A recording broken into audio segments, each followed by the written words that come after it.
as it's going on, you start to realize it's very derivative of a DS9 episode called Starship Down.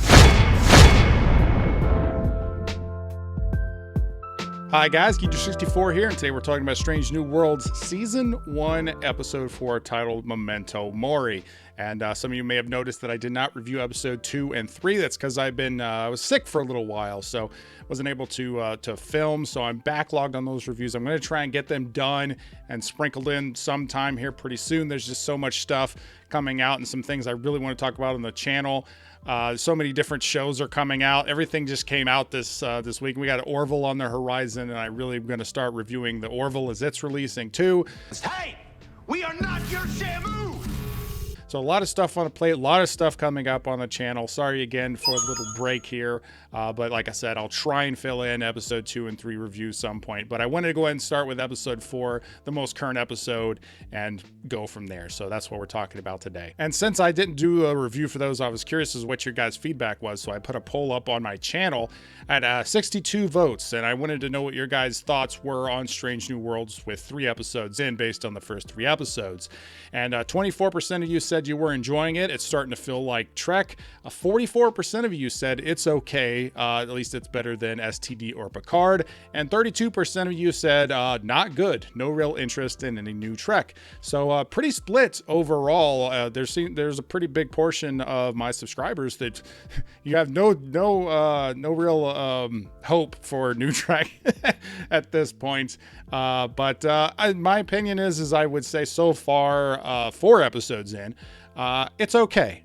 Still better than STD or Picard. That's where I would put my vote right now. But I definitely see both positions. I see why people are really enjoying it a lot, and I see why some people just are like, it's a new Trek. Who cares? Like, it's all garbage. I definitely see both sides of the argument on this one, and I kind of fall in the middle. But right now, we'll go ahead and talk about this specific episode. For those new to the channel, the way that I do this is I kind of do like a little breakdown. We'll go through the individual plot points and some of those things, and I'll share my thoughts on those specific plot points and my ideas, and kind of give you my review as we're going through, and then I'll give you a recap with kind of some more of my overall thoughts on the episode at the end. So with all that said, let's go ahead and jump into it. So we're going to open up the episode, and we're getting a log from Singh. This is my least favorite character so far. Well, probably Ortega's is my least favorite character so far, but Singh would be my second least favorite character. So this is her episode. So this is her episode to kind of prove me wrong, for the writers to do something interesting with her and really make her a character that we care about. Whether they do that or not, you'll have to wait and see. So in this log, Singh basically says that the current mission of the Enterprise is to go to a colony. They're going to go to a planet and deliver an atmospheric upgrade because the colony is going to lose air if they don't have this atmospheric upgrade. And Pike's over the intercom, and he's talking about Starfleet Remembrance Day. And I did think it was kind of nice, the fact that they lined this specific episode up with Memorial Day. I don't know if that was on purpose or not. Maybe it was just a happy accident. But you know what Bob Ross says about happy accidents, right? Basically talks about, the Remembrance Day is to remember all of those lost in the line of duty. He mentions in the Search of Galactic Peace, which is obviously part of Starfleet, but the primary goal is obviously exploration. There was something I didn't like. It was the fact that he mentioned all those who gave their life in the line of duty, and he mentioned officers, scientists, and civilians, completely negating enlisted. This is something Star Trek has consistently had problems with, and that's properly representing their enlisted force. There are enlisted people on the ship. There are crewmen, petty officers, chiefs. Yeah, they exist. They're on the ship, and the fact that he didn't mention the enlisted is a problem. We get a scene where Uhura is apparently going to be shadowing Chief Engineer Hemmer, who we haven't got a whole lot with. We do get a little bit more in this episode, but Hemmer, basically, I do like this part because it showcases that Uhura is in fact still a cadet. Basically, she's shadowing Hemmer as part of her training, and that kind of sets up a side plot that they're going to have here in this episode. So they arrive on the planet, and the communication has been destroyed, so they can't communicate with the planet. So they're going to go ahead and send down a landing party. Landing party is fully armed, and they're like full tactical gear. One thing I will say, and I feel like at this point they've just continuity's out the window anyways, so you might as well just go ahead and do your own thing. In Star Trek Enterprise, they had the Makos, which were Marines essentially. Had Makos on the ship that were specifically designed for landing parties with the idea of combat in mind, and that's kind of how they're dressed. But there is a thing in this specific part that makes I really didn't like. So they beam down, and this whole colony is completely destroyed. It's on fire. There's blood everywhere. And one of the crewmen, there's a dog who barks through a window, and it startles him. And some of the other red shirts, some of the other crewmen laugh at him. And I'm like, this entire colony's been destroyed. What are you guys laughing at? There's blood everywhere. Like, clearly people have been killed here, and you have no idea what you're standing in right now. There could be enemy combatants all around you, and you're sitting here laughing at one of your crewmen who was startled by a dog. That was ridiculous. I didn't like it. I didn't like that moment at all. These are supposed to be professionals. This does not line up with Star Trek. This is kind of more of that new Star Trek-ism. They always seem to have problems demonstrating professionalism. That's just how New Trek is. Unfortunately, that's even still here. It's not as bad as some of the other shows or the other New Trek shows. It's not anywhere near to that level, but it's still here. And this isn't the only time you get it in this episode. So a ship does show up in orbit, and it has the survivors on it. And the Enterprise can't beam them over because the ship is used to transport some kind of ore that evokes radiation. So that's going to block their transporter, so they can't transport over. All of it's kind of a long explanation as far as why they can't be beamed over. So the ship actually has to be docked with a transport tube in order for them to walk from one ship to the other. Again, at least they're making an effort here to explain some of the technology. Strange New Worlds has done a better job by far than any of the other New Trek shows of trying to explain the technology and why certain things work and why certain things don't.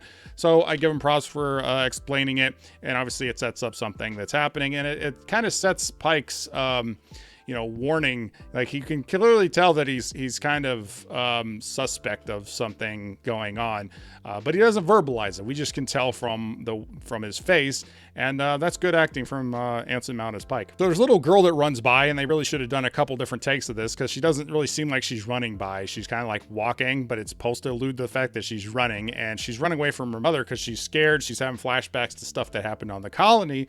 Again, they don't really know who it is that attacked. The little girl didn't see it, but she remembers some of the sounds, so she makes some clicking noises, and that obviously triggers a memory through Singh. And as we already previously established, Singh has a traumatic backstory with the Gorn, and that's the focus of the episode. We know that the Gorn are who they're going to be dealing with. That's the people who attacked this colony. So she tells the bridge, hey, scan for polarized EM signatures, because she has the knowledge of how the Gorn function. And so they do, and they detect the ship, and she just screams, raise shields now.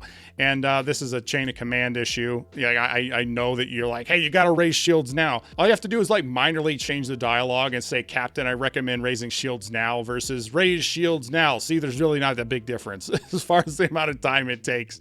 And that way it puts on the captain, because the captain's the one who's going to make the decision on whether they're going to raise the shields or not. So use the chain of command. Again, it's a lot better. The chain of command's a lot better here than it is in STD or Picard, but it's still not there. Still has the new Trekism. So minor difference, but I do wish that they changed it. But they can't raise shields because of the transport tube. The survivors were transporting across. The transport tube's still there. They can't raise shields because of it. Now, I'm not a TOS expert, guys.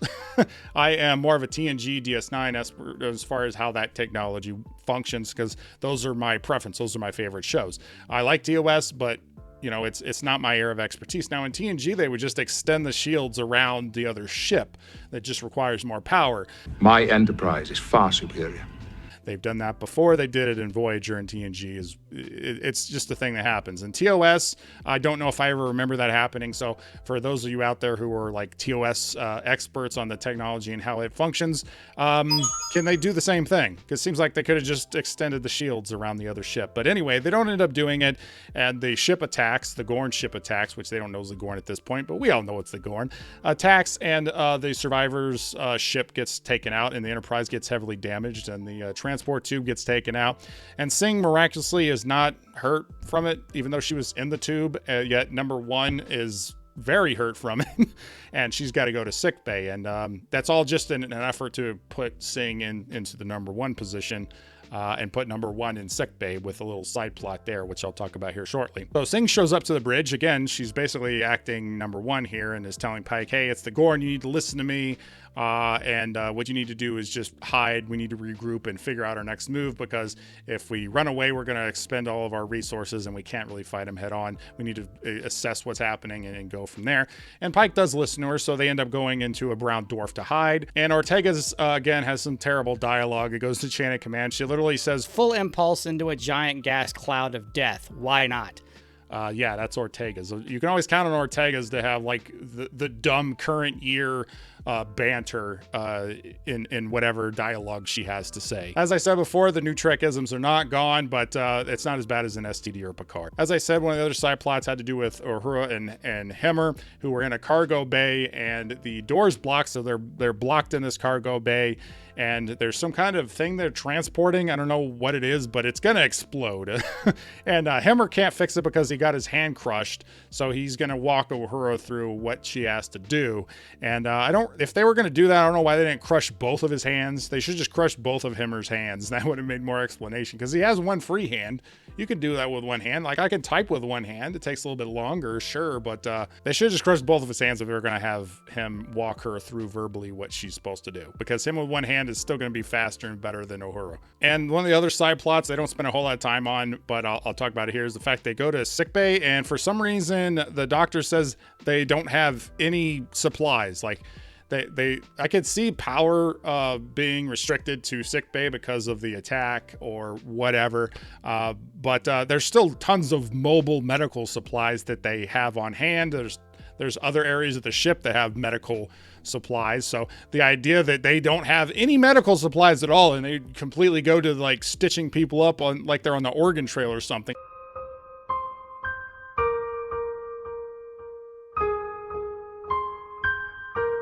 And again, the only reason they even have this is the fact that they take number 1 out of this episode, so they can force Sing into being the number 1. And we find out the Gorn are basically the boogeyman to Starfleet. Ortega talks about how hardly anyone has seen them. And Sing's very dour. She's like, oh, we're probably all gonna die. This is all really bad. And Pike pulls her off to the side and has a conversation with her. And this is the way that you would work as a captain, and when you're in the leadership position, is if you have someone under your command who is causing some kind of issue, you pull them off to the side and have a side conversation. So he basically says, hope and belief can be the difference between victory and defeat. Get the crew to believe in miracles, and they may just give you one. And because she says that she doesn't care what people think about her, and he's like, well, it doesn't matter what you care about. It matters the fact that you're dour. Like, you need to fix yourself, and you need to have some optimism. So that way the rest of the crew can have some optimism. That's the important piece, not what you think. The fact you don't care about the crew, that's irrelevant. And I think this is important. I think that's some of the things that are making Captain Pike interesting and believable as a starship captain. So they basically jury rig part of the ship that is acting like a compass, or what they equate to being a compass, into using it as a radar. Again, I kind of like the idea that they're at least trying to explain how things are used technologically instead of just pretending it's magic like they were doing in Picard. And essentially what this does is it lets them see through the cloud that they're in, which gives them an edge over the Gorn ship, which apparently can't see them. And there's a part where Ortega's just decides on her own that she's going to prepare to engage the enemy. And I'm like, what? What are you doing? No, you can't make that decision. And so Pike obviously shuts her down. But the fact that she even thought that she was just going to willy-nilly do it on her own, I thought was pretty ridiculous. But then again, it is keeping with character, because Ortega's is terrible. Ultimately, what they do is they hover over the Gorn ship, and using the gravity from the brown dwarf, they use their torpedo that they can't use because it has no guidance system. There's the last torpedo that they have. They drop it on the Gorn ship and take out the Gorn ship. And we don't see the Gorn ship explode. We get the verification that it was destroyed through Spock looking through the scope. And that's really where you start to see how this episode is going to play out, where it's very much like a submarine battle type of episode. But it also, as it's going on, you start to realize it's very derivative of a DS9 episode called Starship Down, which I'll talk about more at the end, but we'll go ahead and continue with this episode. So there are more Gorn ship that show up, so that one Gorn ship was not the only one. You get 2 more of that same size, and then you get a larger Gorn ship to show up. So things are mounting up against Enterprise at this point. The Enterprise dives down to get further away from them, and the pressure is buckling the ship, again, evoking some more of that submarine feeling, and one of the Gorn ships tries to follow on one of the smaller ones, and it is crushed. Is imploded by the gravity from the brown dwarf. So at least the smaller ones can't get to them, but there are some damages to the deck, and Captain Pike's like, we need to seal off these decks, so he makes the order to seal off those decks so they don't lose the ship, and a crew member is lost, and the weight of every single life is important, and that's one thing I will say about this specific episode and Strange New Worlds in general, in comparison to New Trek, is that they actually seem to value human life. Right? A lot of New Trek is very nihilistic and dystopian, and they could care less who dies. You have people getting their heads chopped off, and Starfleet officers just shooting people and just killing them, and who cares? It doesn't really matter. That is in Picard and in STD. In Strange New Worlds, it seems like there's actually people who care about human life. They value human life. They value all life, and it means something. So at this point, there's only one of the small ships left, and then there's the big Gorn ship, and there's not really a whole lot they can do, and the brown dwarf that they're in is getting sucked into a black hole, so it puts a timer on whatever it is they're going to do. They need to do it quick. So Singh says she's going to take a shuttle and go get closer to the ships and get some more information, so hopefully relay back. And they basically set it up to this is definitely a suicide mission. And if Singh went by herself, you could maybe evoke some kind of intensity to this, some stakes to this, but when Spock volunteers to go, it immediately takes that away, because again, that's one of the drawbacks with prequels. When you have prequels and you have these established characters that are alive in 10 years, it reduces the stakes. It reduces the tension. It's one of the drawbacks with prequels. It's one of the drawbacks of this show. It's in my top 5 things that are holding Strange New Worlds back is the fact that it's a prequel. If you guys are interested in seeing a video where I talk about the top 5 things that are still wrong with Strange New Worlds, let me know. Ultimately, Spock being on the shuttle gives the shuttle plot armor. You already know it's going to come back. So they see the Gorn flashing lights at each other, seemingly communicate with each other, which Singh kind of remembers some things about, but she can't really remember. She's blocked it from her mind, so she asked Spock to do a mind meld, and I wondered how long it would take them to do a mind meld in this show, and apparently 4 episodes in was the magic number. So we get this little flashback where her and her brother, who we've seen pop up as like a ghost in the background of multiple scenes throughout this episode, which I thought was completely unnecessary. I didn't even mention it in this video, but that was happening. And they're on the Gorn planet, and they're running away from the Gorn. And her brother apparently was able to decipher the entire Gorn language, or the way that they're flashing lights, and decipher their entire language, because he has a whole book where he deciphered their entire language. And I thought this was the least believable thing in the episode. I was like, no way. You and your little sister are on the run from Gorn, who've been hunting you for who knows how long. And you're probably going to die, and you had time to hide away and somehow figure out their light patterns and decipher what they were saying? I don't think so. And unfortunately with mind melds, it goes both ways. So Singh basically picks up on the fact that Michael Burnham was lost. Again, it's a reference to Michael Burnham. I hate Michael Burnham. I don't like Discovery. I don't like the other New Trek shows. Okay, I don't like Picard and STD particularly. I haven't watched the other ones, but STD and Picard, I don't like them. One of the detriments of the show so far is almost every episode they've had a mention of Michael Burnham or Star Trek Discovery, and a lot of people in the fan base are giving Strange New Worlds a chance, myself included, and we don't want to be reminded of STD. We don't want to be reminded of Discovery or Michael Burnham. We want the show to kind of stand on its own as much as possible, and being referencing back to a show that a lot of us don't really care about. And not only that, but it doesn't really even play into the plot. It's just there to be there. It doesn't do anything. So I would have taken this part out entirely, but regardless, they end up using the cipher that her brother made, that she knows all of now, or memorized or something, to be able to relay a false information to the big Gorn ship, saying that the small Gorn ship wasn't taken over by humans, so the big Gorn ship just blows it out of the sky because it's weakness. We need to take it out. There's an interesting conversation with Himmer and Uhura where Himmer's basically talking about the Enar being in Starfleet. He's probably the only one. They don't specifically say that. But yeah, he's probably the only one. I had a problem with Enar being in Starfleet. The Enar, there's only a couple thousand of them, at least from what we saw in Star Trek Enterprise. There's not that many of them. So the idea that one of them left to join Starfleet is kind of surprising. And they talk about it here. And even the fact that, the Enar are pacifist. So yeah, I don't know why they didn't just make him an Andorian. They should have just made him an Andorian. He didn't need to be an Enar. But this is really the best showcase we've had of who Himmer is as a character, is him and his interactions with Uhura in this episode. I can't wait to actually get a Himmer-centric episode because I'd like to see more about him. Ultimately, what's happening is Uhura fails to fix this thing. It's going to explode and take out the ship, so they're going to have to dump it. So what Pike comes up with a plan to use the event horizon to slingshot around and then clear out the cargo bay. And it's going to trick the Gorn into thinking that they were destroyed.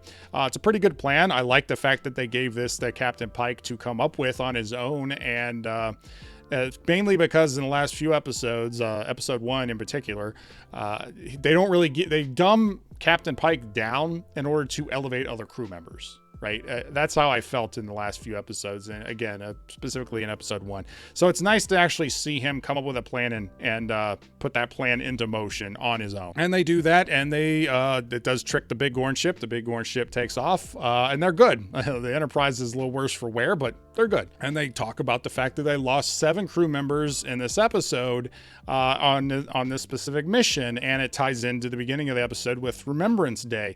And again, as I said before, it's nice to see that they actually value life. That's a good thing in Star Trek. That's something that's important to the Federation and Starfleet, and Star Trek as a franchise is valuing life in its different forms, especially in human life, because like I said, a lot of the other new Trek shows don't really care about human life. At least that's how it comes across to me as the viewer. So addressing the elephant in the room, right? The thing I mentioned earlier, the fact that this is basically a ripoff of another Star Trek episode, right? This is almost a straight up ripoff of Starship Down, which is an episode of Deep Space Nine. Deep Space Nine is my second favorite Star Trek show, right behind TNG. Although, it depends on, what year you ask me as to which one I like the best. But regardless, I'm a big DS9 fan. This is a ripoff of that episode. Even the subplots, like when I was watching this episode, I was just like, this all seems very familiar. Something very familiar about all this. I saw this in a DS9 episode. So in that DS9 episode, the Defiant goes into a gas giant, which is the equivalent of this brown dwarf that they're in, where there's pressure on the hull. They're damaged. A lot of their systems are down. They don't have guidance systems or anything else. There's actually a torpedo that gets lodged in the hull. And that's also a whole down to the side plots here. Quark and another alien played by James Cromwell, if I remember correctly. And a torpedo's lodged there. So they have to try and figure out how to disarm it. It's very similar to the Himmer and Uhura getting stuck in an area of the ship where they have to disarm something or else the ship's going to be destroyed. There's a parts, I remember there's a side plot where Worf he was having issues with, he was recently promoted, and so he's in a command position, and there are people under his command that aren't really taking to his style of leadership, and he's unwilling to, change the way that he's leading. Sometimes in leadership positions, you have to kind of change your leadership style to get the most out of your subordinates, and it makes the subordinates' lives better, and also gets their work output to a better level. And unfortunately, Worf just doesn't have that bit of knowledge. It's kind of reminiscent of the problem Singh is having in a command position where she's not really helping out the crew. She's not really evoking that optimism. So lots of aspects of that are in this. There's very much, episode is very much a submarine style battle as well. So the whole question as to whether it being derivative or you could say it's just complete ripoff of the Deep Space Nine episode takes away from the enjoyment of this episode. For me, it didn't. And at this point, if what they have to do is just rip off old Star Trek episodes in order to make something that's okay, like I'm okay with that at this point in season 1 of Strange New Worlds, because, whenever I get done watching an episode of Strange New Worlds, I don't feel bad about myself. which is something I cannot say for Discovery or Picard. Every time I watch an episode of Discovery or Picard, I feel bad about myself. I feel bad about myself for taking the time to watch it. I feel bad about the state of the franchise. It's nihilistic and dystopian, and I don't like those shows. They're poorly written, but ultimately, when I watch a Strange New Worlds episode, I'm like, hey, that was okay. Like I had a fun time in some cases. At least I don't feel bad about myself after watching it. From my position, I would like to get them to more original stories, things that are not ripoffs or derivative of other Star Trek stories. But I'm not so sure that the writing talent is there. So if the writers they have, if the best they can do is rip off other stuff, I'm okay with it for now. It's still early in the season. We'll wait and see what they do, but I wouldn't blame anybody else for just dismissing this as just a ripoff of other Star Trek and not really caring. They do seem to be setting up the Gorn as a potential menace going forward. Again, TOS continuity is not my main strong suit, but I didn't think that they had met the Gorn at this point, or if they did, they never really talked about it. It wasn't the only episode with the Gorn and TOS episode was the one that, was kind of meme worthy now. But I didn't think that they really dealt with the Gorn much at all. But either way, I like the fact that you don't see the Gorn in this episode. It's kind of like that whole Jaws mentality. Like when you don't see your enemy, it makes them more menacing. So I actually like the fact that we didn't see an actual Gorn in the episode. I did think that the way they communicated with flashing lights at each other's ships was pretty ridiculous. That didn't make a whole lot of sense. There are some good character moments here. The stuff with Hemmer, I think, worked. Captain Pike worked. And Spock is getting... He still doesn't feel like Spock to me, and I don't think he ever will. But I feel like he'd play a good Vulcan. Like, I feel like he'd be a good Vulcan character. He just shouldn't be Spock. That's just my opinion. And Ortega is still bad. I don't know. I don't know if we're ever going to get an Ortega-centric episode, but I think she's the worst character by far here. Singh I'd put as the second worst character. And I don't like the fact that they made Singh into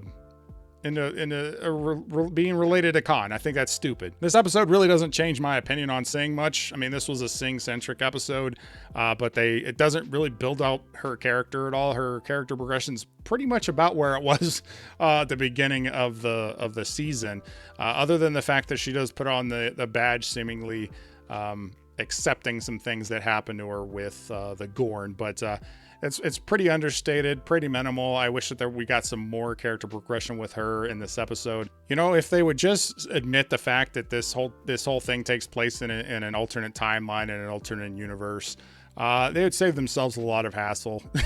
You could get away with your continuity changes. You could create more tension even if you're using established characters, because it's in an alternate timeline, alternate thing. We could buy the fact that maybe Spock or her or one, the established characters could be killed on a mission. As it stands, every time they're around, there's plot armor. That's how it feels as a viewer watching it, and that's part of the problems with prequels.